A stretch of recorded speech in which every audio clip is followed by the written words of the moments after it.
Thanks for the brief introduction, Ashutosh. Just you folks, like more than around 50 people on the channel for attending this session today. So before we start the session, just a brief introduction. I am Rachna, as Ashutosh already said. I graduated from IIM Ahmedabad in the year 2012. Not so as you folks are right now, looking for learning, looking for career guidance. And currently I'm working with Intuit, and it has been around 8 years journey as product manager. Lokesh, over to you. Yeah, thanks, Rachna. Hi, my name is Lokesh Tripathi. I'm a product manager with Intuit. I lead right now a product management and design team with QuickBooks Desktop. I completed my undergrad from architecture from IIT Roorkee, and then did my MBA from IIM Bangalore. Have been in the role of product management for past 16, 17 years. It's something which I love. It's something which I really enjoy every day. So really glad to talk to you all on this topic of my choice. So as we are like 5 minutes already into the session, without wasting much time, I'll just share my screen. Let me know when you folks are able to see my screen. We can see it, Rachna. Yeah. So just a brief about this agenda today, what we are going to cover in the session. So we plan to cover and throw some light on strategy and innovation and talk about established and mature products altogether.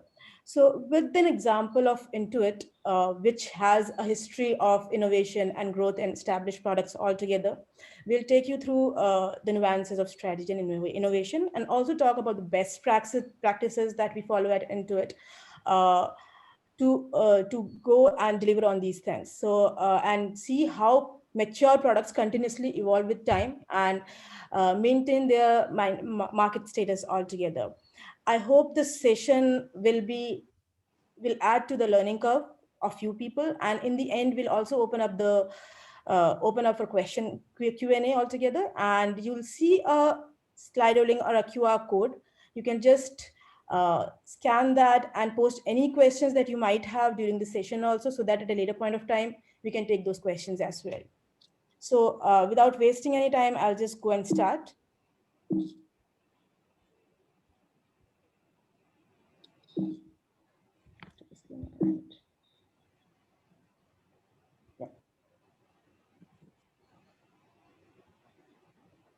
So first of all, as I said, right, we'll be taking a couple of examples. So I would just like to give a brief to it, what we are, what we actually do. So Intuit is one fintech product company with suites of products like QuickBooks, TurboTax, etc. And we cater to consumers, small businesses, and even self-employed group out in the market. We have a history of products which are out in the market since decades and have been doing really well out there. So, and where it all started, right? Giving a brief on that also. So as we all know that the hallmark for any product company is the potential to actually figure out the right problem that exists in the market and solve for that. That is the main crux. So for the product, and what it takes is a product manager who identifies this key problem and solves for it. If you see today's world, the entrepreneurs out there in the technology world altogether, most of the co-founders make the best product managers. The same happened in the world of Intuit also. So Scott Cook, who is one of the co-founders, he actually found out his wife struggling hard while managing her books altogether. He identified that this might not be the problem just for them. It might be a problem that is incurring all across the market, and that is what led to the first product of QuickBooks, which was Quicken. And this was in the year 2018. Sorry, it was in the year 1983 altogether, and since then there has been no looking back. The main vision of the company has been delivering for these customer problems, which are core to accounting for our customers, and we have given or delivered on the products like QuickBooks, TurboTax altogether. And today we stand at a revenue of more than $6 billion and catering to around 50 million customers. All these products that I'm talking about have been out in the market since decades and are in the category of mature products. So when I say matured products, right, what do I exactly mean by matured products?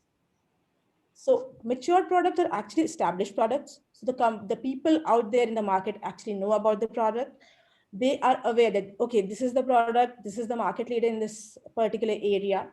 These products are more than 10 years old or have been there in the market since long. 10 years is just a timeline I have put, but they can be out in the market 20 years, 30 years, but still known to the customer base altogether. If they belong to one of the customer product are one of the products in the complete customer portfolio, they might be contributing a major share in the revenue of that company and might have higher contribution margins. When I say higher contribution margins, they mean the products they cater to major functionalities in that particular functional area. The investments in these products might be lower, but the kind of contribution or the revenue they are generating are really high. They have large customer base. Customers have been using them since long, and today also customers might be willing to pay for these products. In respect of growth, these products might have like slow growth, decent growth, or zero growth altogether, but still they are growing to some other extent. And as these are old products, they might be built on older technology stacks. So these are the major characteristics of these mature products, and you will see these mature products across the world altogether. So taking some few examples from the B2B world, so products like Microsoft Office, products like Adobe Product Suite altogether. These are the products which have been out there and still have large customer base, still are growing and are generating major revenues for their companies altogether. In the B2C space, if you talk, Facebook is one of the products, right, which is growing. The other product can be Google Chrome altogether. Though for these products, if you see from the timelines perspective, you'll see the product life cycle is shorter, but they have reached the mature state or at the peak of the product life cycle at an early point of time. So though the mature product cut across B2B and B2C, today for this session's perspective, we'll focus on the B2B space altogether and talk specifically on the on-premise products. So, and we'll take it further into what kind of challenges and we face when as product managers, we actually handle these B2B desktop products altogether. So the next, I'll hand it over to Lokesh to take you through the product life cycle and how it looks for mature products altogether. Sure, Rachna. If you could go back to the previous slide, Rachna, where you had the QR code. I thought that just flashed and went off. Maybe folks can scan that QR code quickly, and if you are not able to scan the code through your mobile camera, then you can actually use maybe a Slido link, and the event code is 4688. You can use either of those two. That'll bring you in the Slido, and we can do some interaction there as well. So just to add to what Rachna was saying about the mature products or established products, and by the way, this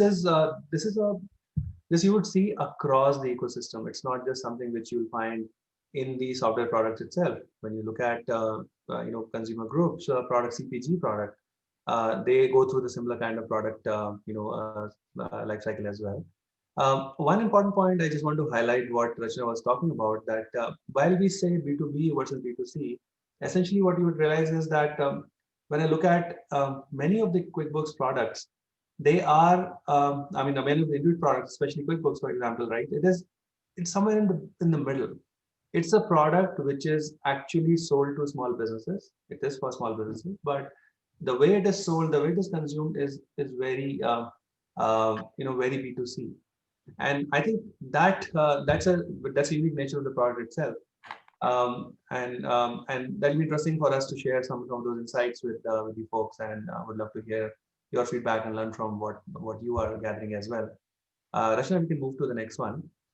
Um, so each of the things that we just talked about, whether these are products which have good life cycle, or they have been in the market for long, um, each product goes through that life cycle that we're talking about. And I often keep my calculator handy to really look at most of these things as we see any product. Essentially, we're talking about four things. The product has a limited life. Each product has that. There's a product sales aspect, which passes through multiple stages as you go along. Each of these stages, they actually pose different challenges and opportunities. Right, the profits rise, the contribution margin goes through different stages, and each of these stages require very specific strategies for development, marketing, and also for financial resources. I think it's a mix of all of these things that we talk about, and I don't need to. I'm preaching to the choir here. You can actually pretty much you have gotten used to probably many of these aspects. Rachna, if you can move to the next slide where we had the product life cycle. This is exactly what we just talked about, right? When the product reaches a phase of maturity, when the sales is slowing down or the growth is slowing down, many times we have seen that there's a extension that we can breathe into the product, that can breathe some life into the product, and that's no different for a software product as well. As a product manager, we can't wait for the decline phase to start in the product life cycle and then act. Normally, people have seen that in the decline phase or just at the early stages of decline phase, where we've seen this curve slightly tapering down, the S curve, you would have seen many companies, many products, they have started to put those extensions, and that breathes the new life in the product. Now, you can enable these product extension by multiple activities, right? You can actually enable this by injecting some new innovation in the product. You can you can consume say a new technology innovation that has been coming in, bring that into the product. You can also enable by partner ecosystem. You can keep on injecting those that oxygen in the product, which can take this to the next level and can stay in that zone, so that product doesn't go beyond the maturity life cycle. And it is hard. It is really very difficult thing to navigate through. There's a whole conversation around context versus core. So what is your product? What's the core of your product? What is that you're offering to your customers? And then how can you build the context around it or enhance the core continuously, so that you can actually keep your product in that zone, which continues to give you that revenue stream, that profitability, all of that. Many times we have realized that there is sometimes we bring in this partnership to generate more value. Sometimes you actually go through acquisition strategies, right? For example, uh, in QuickBooks, we brought in T-Sheets. T-Sheets was one of the partner app which was there to manage the time and related dollars that you charge to your customers, or tracking the time spent by your employees. Now, it was a context for the core product, but we soon realized that actually this is something which is very core to what happens in accounting and financial management. And as a result of which, we went further down and actually acquired that. And now it's been folded in as a core part of the product, and you realize that it started to deliver those benefits to you.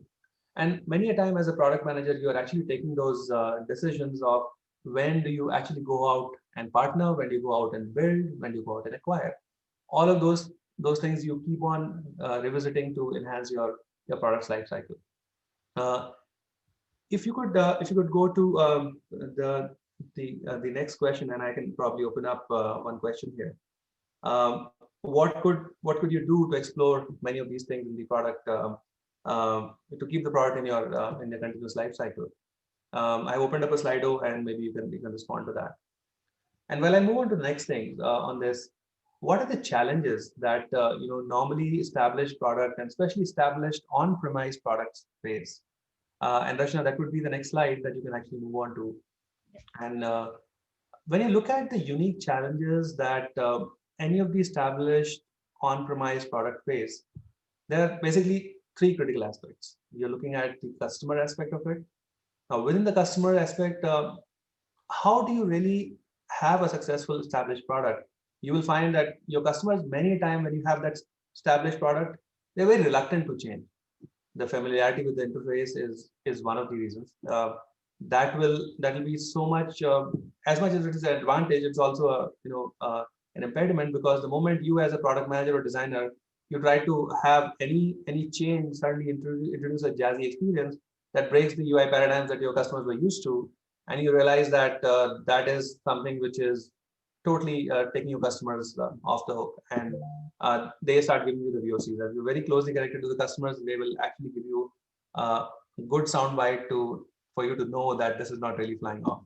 Um, this is applicable to the newer products as well, by the way. Right? The customer habits change very difficultly. Um, Another challenge is that in many times in the on-prem product, you do not really have the continuous stream of data which is there in most of the online products. The clickstream data is not readily available, and then what do you do? I mean, you have um, otherwise it's so easily available in the online product. In the on-prem product, there's quite a hoops that you have to jump to really get that customer data, and it makes hard to do those customer backed or data backed customer behavior alignments, or data backed understanding of what your customers really want, and taking those leap of faith assumptions based on what you're learning there. So more often time you'll realize that that's one challenge that established on-prem product they experience. Another challenge you can find is that you cannot really run frequent experimentations there. You can't really run frequent A/B tests. Yeah. Now we're talking about the online product, and Rachna can vouch for it through many of the experiences that you've just gone through. It's very hard to do those experimentation. I mean, the whole paradigm of experimentation to validate a hypothesis that you have, then looking for the data, it becomes really hard in case of these on-prem products. And, Now, and go ahead, Rachna. yeah, just to add to what Lokesh said, right? As a product manager, like experimentation is the core of what you are trying to do in the product, right? So if you have two hypotheses, three hypotheses, and you want to know what is the right way to do it, so your frequent experimentations become really important, and the lack of that really takes you one seat back or two seats back in comparison to other competitor products which are existing in your um, online world. So that is a major drawback. So these kind of challenges from the customer perspective do exist right now, and like Lokesh said, changing the customer habits are difficult, right? Though this problem exists in the online as well as the on-premise world, but in the online world the experimentation is easier, uh, and in the newer products it's easier because you know that customers are not that much used to the way of doing things as they are in the older products altogether. Yeah. Totally. And I was just reading through the responses for the previous slide of chat. I mean, the question that we have put together.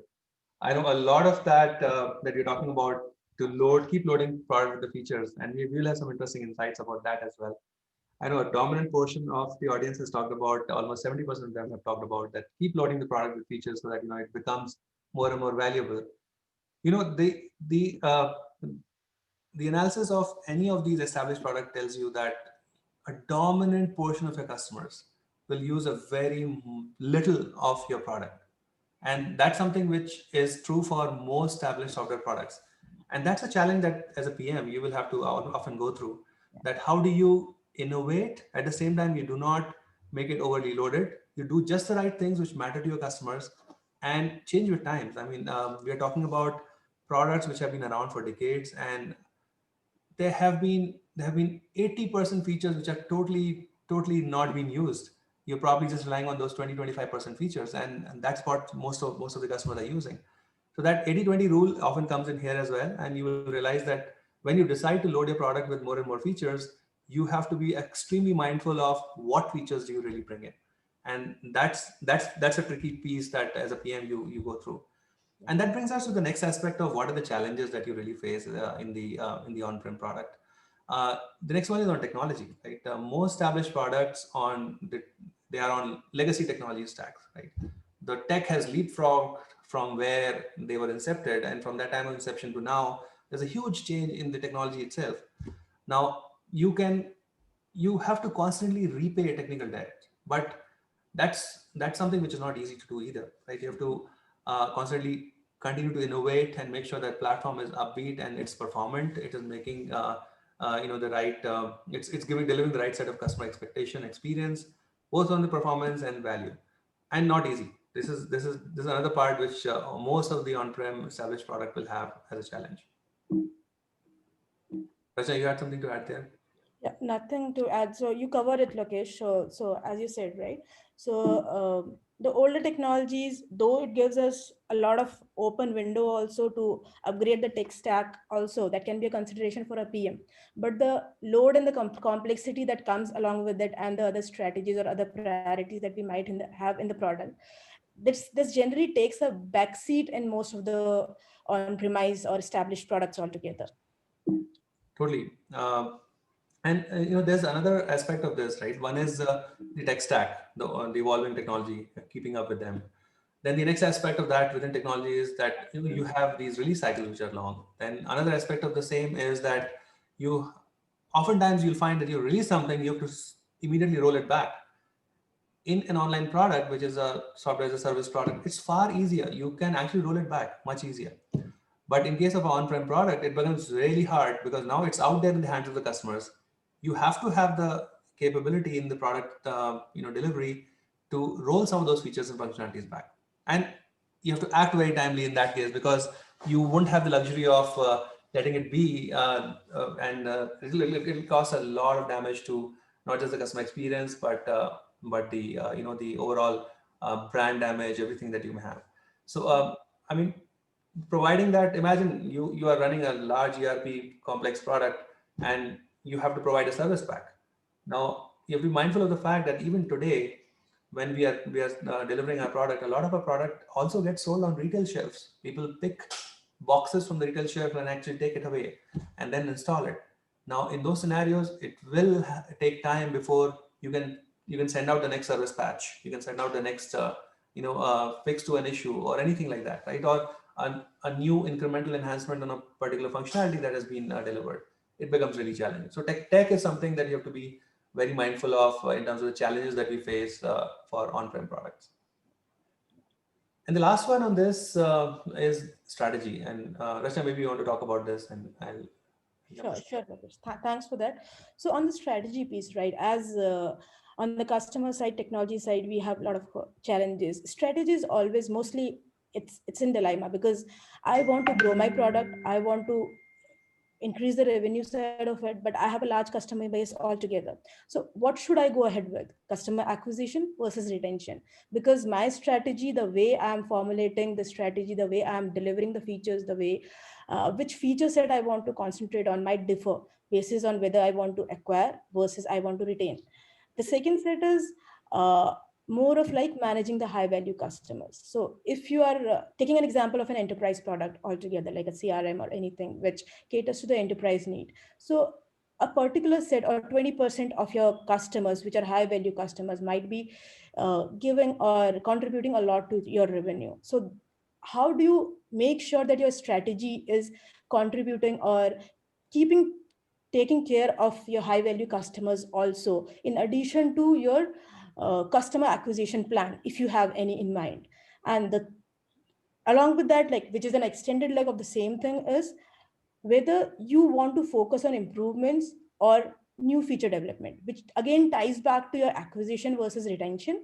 Because any customer who has been using your product since long will focus on the aspects where he feels that there are gaps in the current functionalities, where he feels that this is broken, this needs to be fixed first, then I need an additional set of functionality, feature, or workflow altogether. But from a product perspective, again, tapping into the unknown markets, tapping into the zone where new traffic, more customers can come in is really important. So striking a balance out there, or taking a informed decision, what is going to be my strategy ahead, makes it really complex and poses a lot of challenges when it comes to the established on-premise product world in terms of strategy. Lokesh, you want to add anything there? Right, and I mean, I'm sure many of you would have read, Christensen's breakthrough innovation model. And if you just have to look at that, an incumbent player will often have that challenge of sustaining the innovation. You can be at a disadvantage against a new entrant who can come in with some disruptive innovation and suddenly you are taken off. All of these things are important dimensions as you allocate resources to continue to win in established product category. With that, I've opened up another question on the Slido. You might want to just have a look at that while we move on to the next one. So now, how to solve for these challenges? And with this is where we'd like to bring in, what does Intuit QuickBooks Desktop to solve these challenges or cater to these these issues that we face. Let us look at some of the innovation approaches that have worked out for Intuit. And what I would like to highlight here is ground us in how we have constantly self-disrupted ourselves and reimagined. I think one of the key aspect, and what you see on the slide here in front of you, is Intuit as an organization has had tremendous history of self-disrupting itself. It's a culture that we find which is core to ourselves, to reimagine ourselves as the landscape around us changes. You have to be mindful of the fact that, like Rachna was talking about, we started Quicken in 1983. So in the 80s, that was the era of DOS. And as the industry has gone through multiple transformations since then, if I can categorize it broadly, there have been like broadly these four eras that you see on the screen: the era of Windows, the era of web, the era of mobile, and then the era of AI. Now, when we map to represent how you can anticipate and self-disrupt yourself, I think that is something which has really helped Intuit in this case.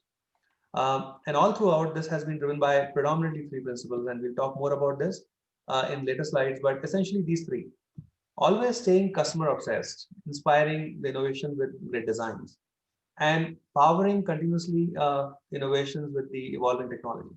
And I think that continuously powering innovation with evolving technology has helped us a lot in making sure that we are through these different eras that you see on the timeline. We have sailed through. Now, product managers, when you as a product manager, you have to constantly keep a pulse on your customer base. That's given. If I just take an example of QuickBooks on this timeline, some of the boxes that we have highlighted. QuickBooks evolved from Quicken. Now, when we saw that the problem that we were solving for households with Quicken, it has a very similar appeal for small businesses as well. Now, that's when we realized that there's a need to provide the financial management solution for the small business owners. And just as the industry was embarking on the era of web, we brought in QuickBooks Online to cater to the need of customers who want the financial management solutions on the go. Now, as you look at the small businesses, they are also growing. As they grew, their needs increased, and then we had to bring in more richer solution to cater to the need of mid-market customers. That's when we brought in desktop enterprise. We brought in mobile capabilities for our customers just before mobile actually became the buzzword for the industry. Now, and we have been banking on this all throughout. As we speak, we have already been banking on the AI-powered financial management platform for quite some time. And we started it out already in 2010s, the decade of 2010. And as we speak, we have got a lot of these a lot of the experiences powered by the artificial intelligence, machine learning, virtual reality. Our virtual expert platform is actually completely baked in with a lot of these latest tech and delivering that benefits to our customers. Now, those three things that are highlighted in the bottom, customer obsessed, design inspired, and technology powered, I think that helps to continuously self-disrupt yourself, continuously reimagine. And that has helped a lot in case of QuickBooks Desktop as well.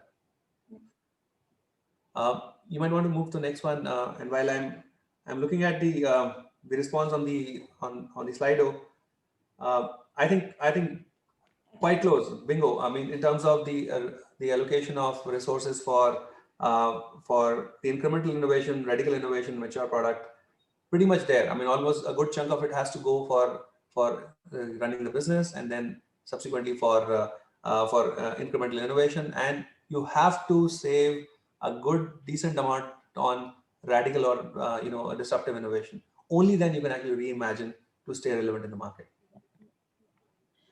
So just to add to that, I'll just go to the specific example from the Intuit word altogether. So as Lokesh talked about self-disruption, reimagination altogether. So just a sneak peek into the journey of QuickBooks Desktop. So QuickBooks Desktop started in 1993. So you can see like how much legacy or how since when it has been out in the market. But today also, if you see in the US market, QuickBooks is the leader. So that shows how the self-disruption and reimagination has helped us survive and extend that product lifecycle phase higher and higher, so that we don't fall into the trap of the decline phase altogether or go into a cash cow state. So in 1993, when we started, it was just a single product version, which was QuickBooks, just to manage your accounting needs. But as we saw the market evolving, as we saw the adoption of people to computers, and in the era of Windows, right, we came along with multiple options or multiple flavors of the product altogether, where with Pro, Prem, Premier Plus, we were catering to the lower customer segment, or businesses which are smaller businesses, or individuals who are doing freelancing services and all. With Pro, Prem, Mac version, we were targeting another OS altogether, the people who are using your Mac versions, not Windows versions altogether.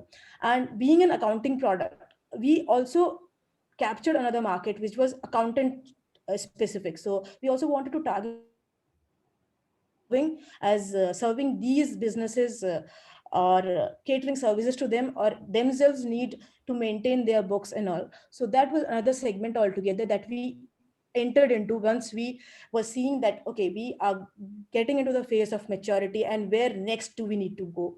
And the last in that leg, as Lokesh said, was enterprise, where we saw that the smaller businesses, which will grow with time, have specific needs or need more than just an accounting solution. We went in that direction also. This is about the evolution of product, and around that, what kind of services we build. So the accounting system or the software that we are providing to the customers not only get remains confined to the walls of accounting, right? We went into the direction of payments. So I'm doing the accounting, but can I directly, without any other interaction with any other product or service, can fulfill the need of vendor payments, customer payment receipts and all from within QuickBooks. Payroll, where if I'm a small business or a small organization, I need to manage the payrolls for my company also. So can I build those services, or that be an extension to my product altogether, which will help me survive more in the market, extend my product life cycle, also generate sources of revenue for me. Point of sale was another thing in that direction. Checks and supplies, so which is like ordering your checks and other related accounting related products altogether. And capital, because I'm a the crux of my business, or my audiences or my customers or consumers are smaller business organizations, they might be in need of money. So can I help them to get these loans? So where capital came into picture. So this is how the extension of the complete product ecosystem for QuickBooks went. And T sheets, more from the lines of build versus acquire, or build versus partner versus acquire. If I see synergies or an area of need where I might be able to cater to those customers, T-Sheets was one of the area. Rather than building, we went along with the partnership. So this is the bigger picture or bigger ecosystem for QuickBooks altogether, which we have done till now to make the product uh, relevant for my end customers in the market in the last 25 years of journey. And today also in the US market, QuickBooks is one of the leaders as an accounting software that customers use. And one third of the revenue of Intuit is because of QuickBooks Desktop, which is like a great achievement for any product which has been in the market since last 25 years. Most of the products, when they reach or hit 15, 16, or 17 years in the life cycle, right, they actually struggle to find out avenues for innovation or avenues for growing further. So this was more from the perspective of how we have grown horizontally, but within each of the areas. When I talk about enterprise, Pro, Prem, or accountant version altogether, we look at different aspects and think of different pillars which build the evolving strategy. So acquisition has been major pillar. So the goals that we have in mind for each of these specific areas is acquisition. We don't just want to serve our customers which are already in our pool just to retain them, but acquisition has always been a priority for us. Increasing the average revenue. So even if I'm acquiring the current customer base, what kind of facilities, services, or functionalities am I providing to them so that my ARPC can increase? And the high value customers pool should be increasing continuously. It should not happen that my high value customer pool is stagnated at some point of time. That 80-20 rule that I have, can I make it more like 30%, 40% are high value customers, and normal regular customer base is either constant, or I'm pulling in customers from that pool to my high value customers pool. And the end goal is to increase the lifetime value for these customers. And how we do that? One is focus on the customers, always trying to move up market. Up market means if I see that there's a serviceable address market there, do I see any synergies where with minimum disruption or minimum uh, investment can I capture that particular market set? Second is, this is very specific to the enterprise world. Just giving an example, because I'm entering that space of mid market, right? I'm entering that space of businesses which are growing, which are specific to one industry vertical. So can I bring in different flavors where I see industry specific needs and cater to those industry specific needs, and be more relevant to those customers altogether. Third is core versus adjacencies. So core functionalities as the core of an accounting product is how I do my books, how I manage the money altogether. But these businesses which are growing, right, they might see adjacencies in uh, features or functionalities that they require as in the CRM space altogether, in inventory management altogether. But being smaller businesses, they might not want to invest completely in these bigger solutions, which might cost them a lot. So can I give them bare minimum functionalities as adjacencies, which will help them to uh, satisfied to meet these needs also with QuickBooks itself. The fourth one is like building the ecosystem. It's not now my core product or my product already has all the functionalities. I give all the things to the customers, but can I build the ecosystem around it? Can I help them connect easily with other partners? Can I help them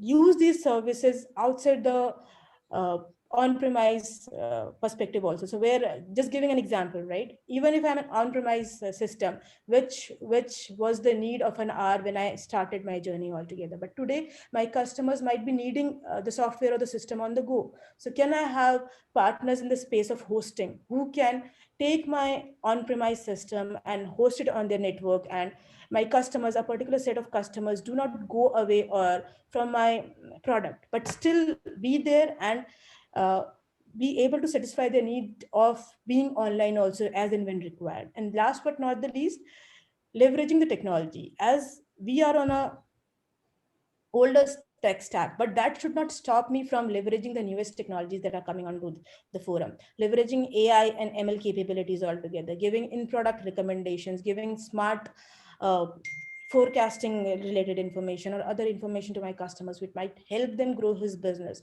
So these are the five main areas which for each and every specifically for enterprise we are looking into to evolve the strategy further in future, so that this 25 years journey continues and we are always at the apex of the uh, maturity cycle, not going or digging into the declining phase altogether. So this is how from the strategy perspective we I think this is a great point that Rachna has made in terms of if you are a product manager or aspiring product manager, looking at how the overall strategy of your product should be as you're balancing that whole piece out on incremental innovation, doing the basics to run your business, and also at the same time doing the radical innovation or disruptive innovation to take your product to the next level.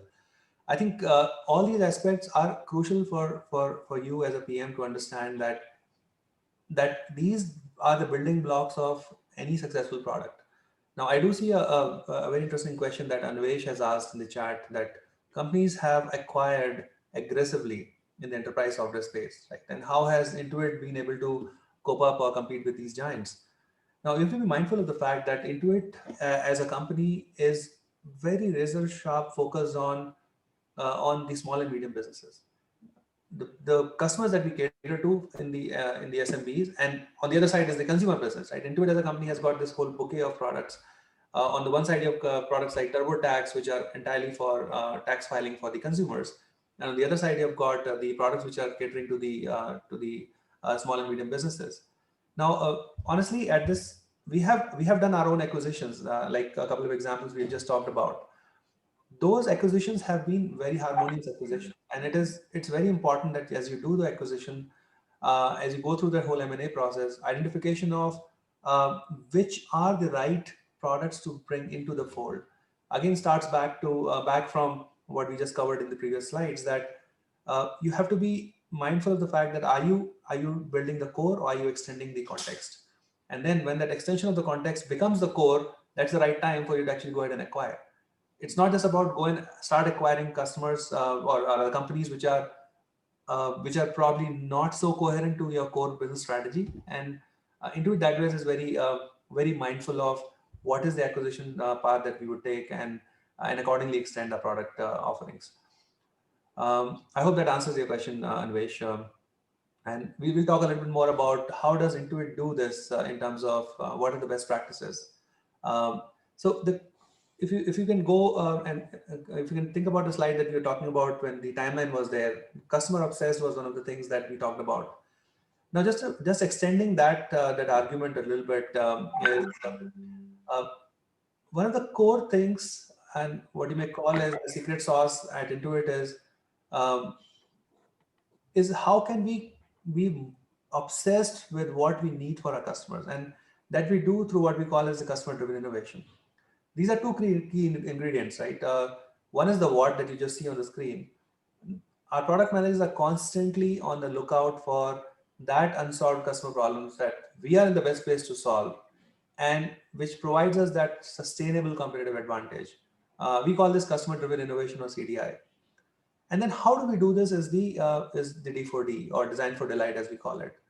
Now, the design thinking process, our take on design thinking process, um, this is embedded in deep customer empathy, accompanied by multiple iterations, rapid experimentation, continuously generating more and more options, and then ruthlessly prioritizing those options, going back down narrow again, going broad to generate few more options, and then ruthlessly prioritizing them again.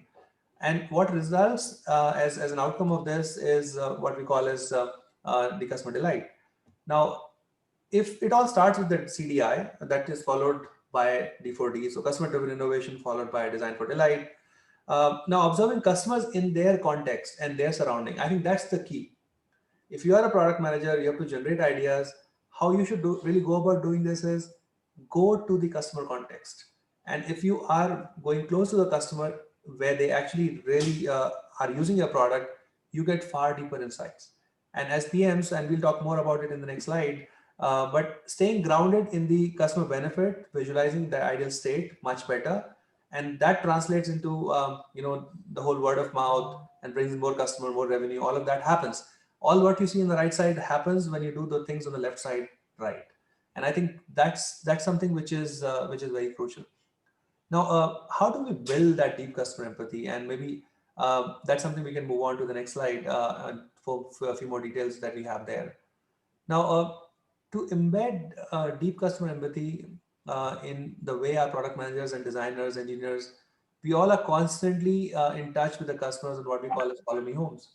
Um, in the pre-COVID times, it was literally following the customers to their home, to their business places, going to their houses and their businesses, and seeing how they are using a product.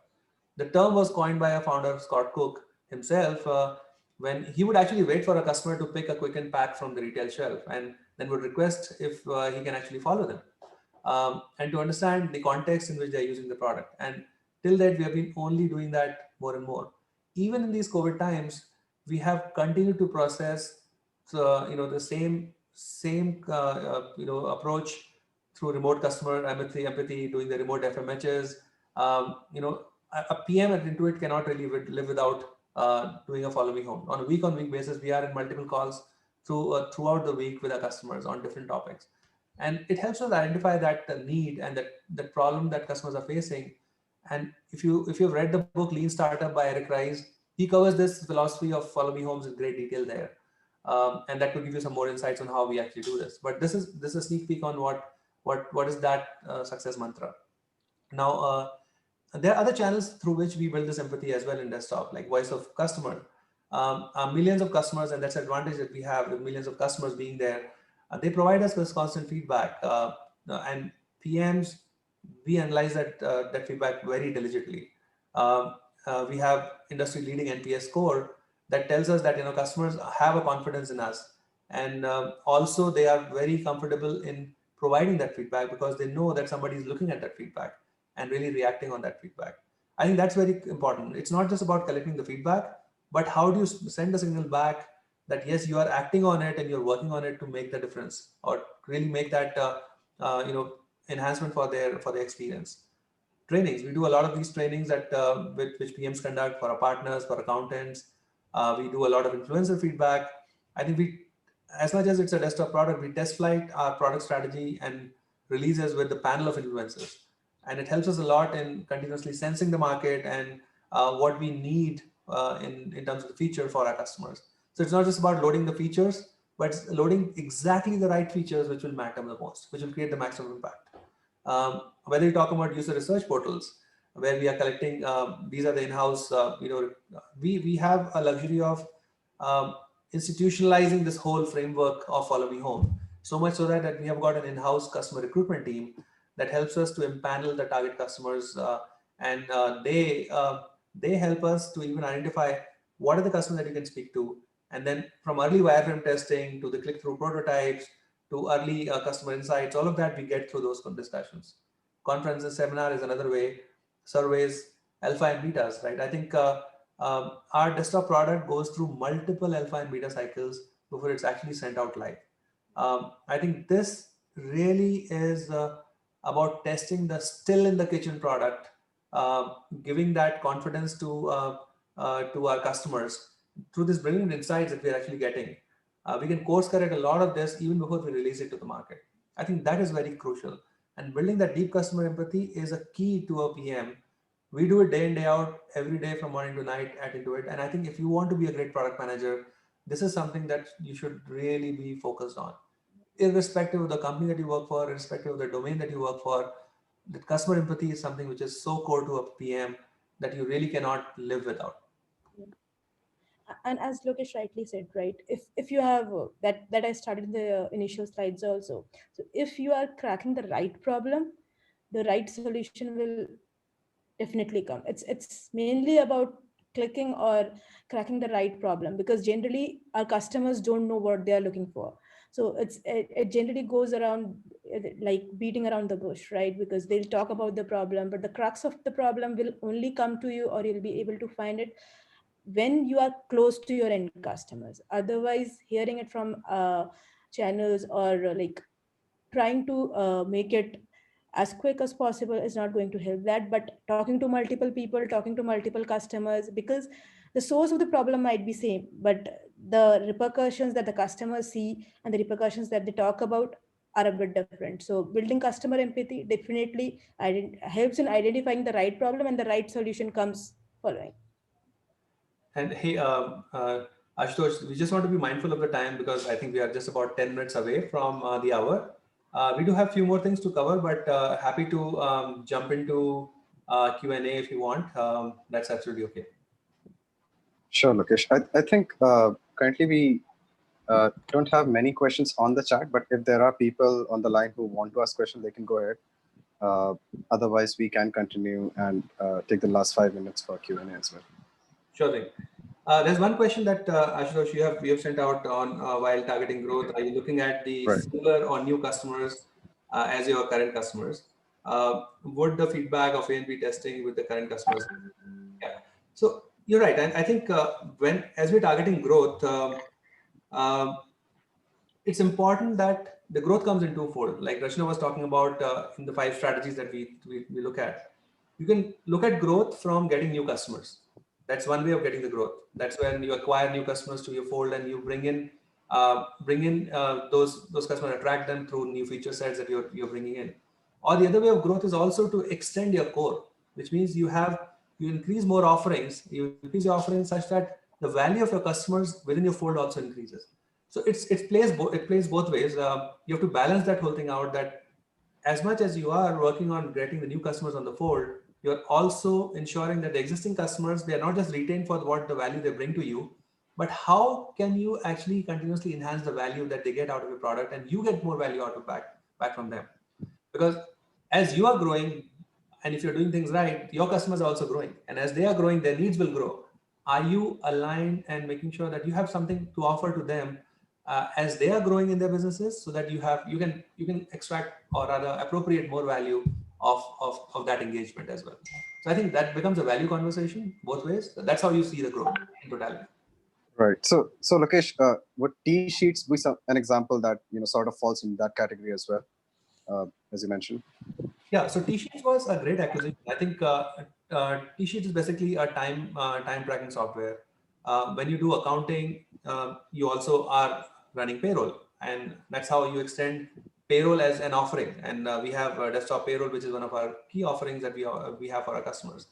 Now, if you are a small business, you have got employees, you want to pay them, and we make it easier for you to pay if you're part of the same ecosystem. So you've got desktop accounting, you also got desktop payroll.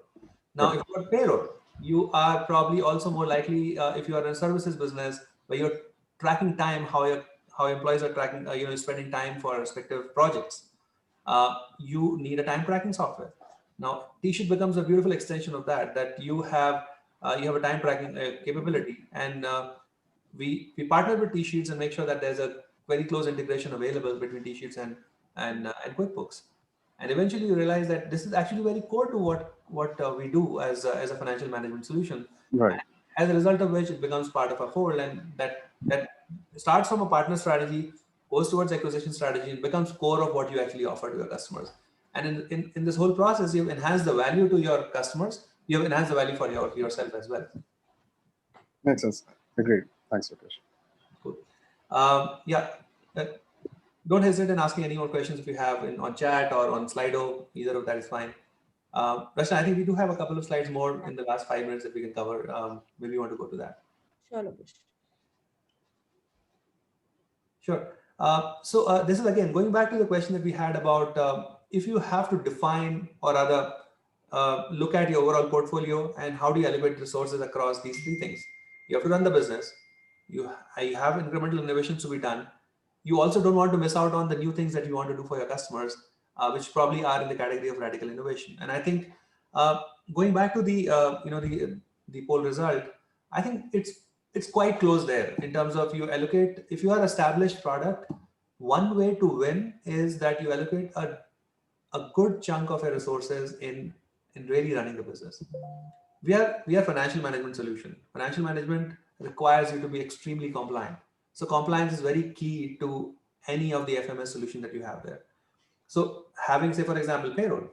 Every year in the US, the payroll compliance goes through a massive swing. We have to make sure that anything that changes in federal laws and state laws, in the local body governance, regulations, all of that has been factored into the payroll product. And that applies to the other areas as well, the compliance side of it. So we make sure that, a good chunk of our resources are spent there. There could be things that you suddenly will find, you'll be surprised, COVID hit.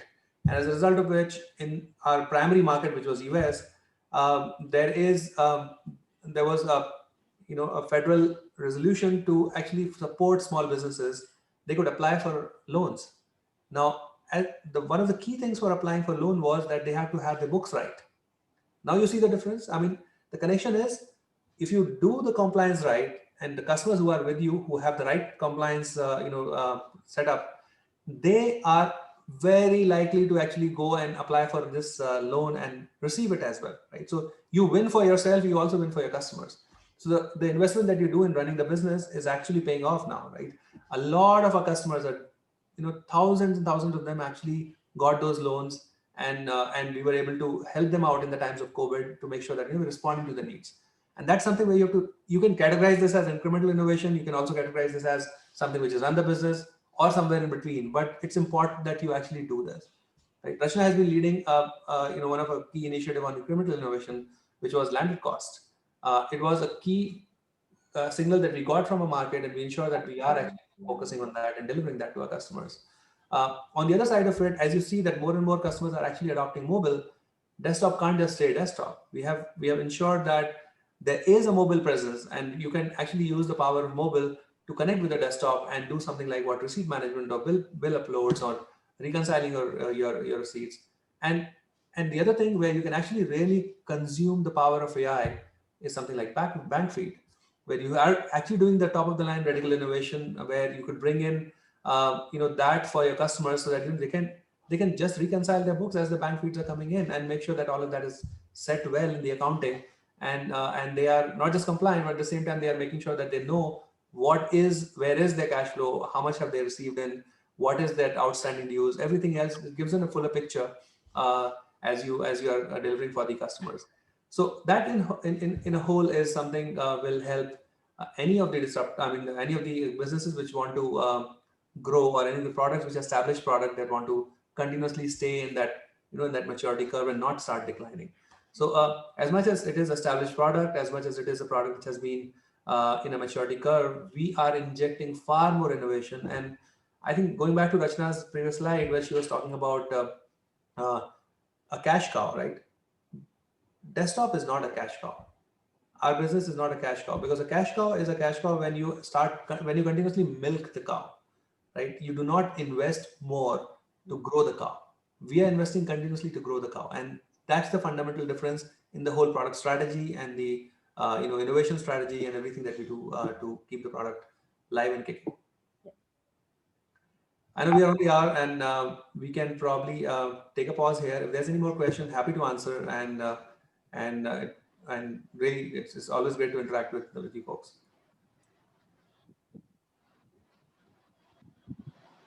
Right. Lokesh, I did have one other question, but I'll let if there is anyone else who would like to ask a question as well. Hi, can I ask a question? Yes, go ahead, Anmol. Anmol. Yeah, hi Lokesh. Thank you for the session. So I want to talk about a product such as a website, which is serving millions of customers and has accumulated immense tech debt over the years, considering all the new technology that is getting implemented. So for a business, how do you really deal with the situation? Because you can't at the end of the day overhaul the entire system. It would mean bringing it down for quite some time, resulting in loss of your business. Right. So how do you really look at this problem? I think a great question, Anmol, and this is something which we grapple with day in day out. Not just for a desktop or on-prem product. This is something which is relevant for others as well. I think it's all boiling down to overhauling the pieces in chunks. Like we recently did a massive overhaul of our online infrastructure, bringing up to AWS and making sure that we are current to the latest tech stack. And that was done over a period of time. So you have to carefully craft this. That's where partnering with your engineering leaders and making sure that that you are crafting that whole technology strategy. So it's not just about suddenly one day you realize that now you're in a very old tech stack. I think this is a constant process. That's why you have to continuously invest in running the business. A good chunk of your investment will be on upgrading your tech stack continuously, so that you don't encounter a situation like this suddenly, that now we are on a totally redundant tech stack, which is going to take us years and ages to come back, by the time somebody would have taken the whole market away from us. So I think the key to that, Anmol, is this is, by the way, a very, very important, very powerful question that you asked, and often product managers miss out on this, that working very closely, it's good to do new features, and we are always excited to bring new features, right? As a PM, you will always want to bring every release hundreds of features for your customers, but you have to be also mindful of the fact that the underlying technology stack has to be upgraded. So be mindful of the requirements that your engineering partners bring to you, and what they talk to you in terms of upgrading the tech stack. Do that on a continuous basis, almost on every release cycle basis. If you're doing that, you will probably not encounter that situation. Right. Thank you. So, but just a follow-up question. But you don't really see a lot of businesses actually inclined towards making that kind of investment. So Smart businesses do, Anmol, and I think that's what is the key for whether you take any of the key or leading players in the e-commerce business, right?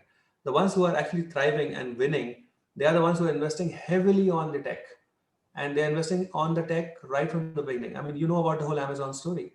That one night when during the flash sale, when the site went down, that's when Bezos actually decided that this is key. We have to make sure that this is not going down, and they have continuously invested. Look at where the whole business has become. They have actually now taken so much leaps and bounds in the in the technology itself, that now they're offering the AWS as solutions to others. So it has gone to another level altogether. So you might carve out something totally different from that investment, which can generate a totally different revenue stream for you, and sustainable. Right? Probably that's one of the most profitable revenue streams for them today.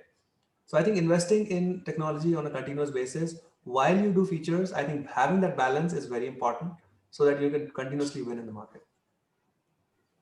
Thank you. Thank you so much, Lokesh. Thanks, Lokesh. I'll have a quick question on that same topic. You mentioned a lot about the on-prem deployments. How do you manage that they are upgraded along with the on-cloud customers as well? And how do you avoid that they do not have an outdated solution? And I believe that could possibly lead to higher chances of churn as well. So how do you manage that? No, I think a great question on this one as well. And I think one part, Ashutosh, is there are different release cycles for our the cloud solutions and our on-prem solution. And Rachna, you can as well add to this point. What we do is for our on-prem customers, right? We do have a major release cycle, but it doesn't mean that that's the only cycle that we rely on to deliver innovation to our customers.